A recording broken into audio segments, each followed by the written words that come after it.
同大家翻嚟昂船洲軍營呢一度啊，咁咧其實呢一度咧今日真係非常之多人啦，同埋咧你見到嗰個場面嚇係全部嘢都排晒隊啦，亦都好受市民嘅歡迎嘅。嗱，可以望一望咧，而家呢最受歡迎嘅其中一個地方咧，就係喺我後邊你見到啦，呢一隻咧咁大隻嘅咧，就係銀川號啊。咁銀川號咧就係遼寧號嘅3艘屬艦之一啦，亦都係3艘屬艦裏邊而家係最先進嘅一艘嚟㗎。嗱，可以睇睇佢嘅外觀先嚇。上面今日就掛咗好多嘅滿旗啦，同埋咧佢成個嘅外觀係灰色嘅。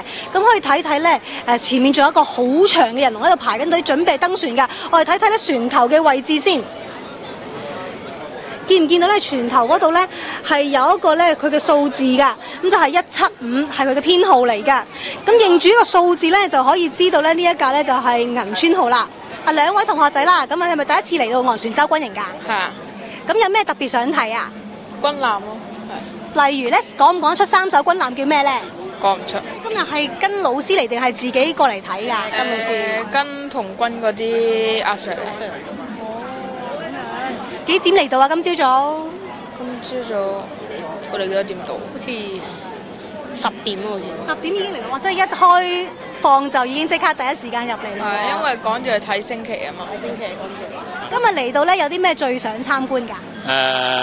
艦隊啦，嚇，睇啲艦隊啦，因為係我哋國家自造嚇，同埋有啲係又去過呢個護航嘅嚇，咁啊想見識下啦。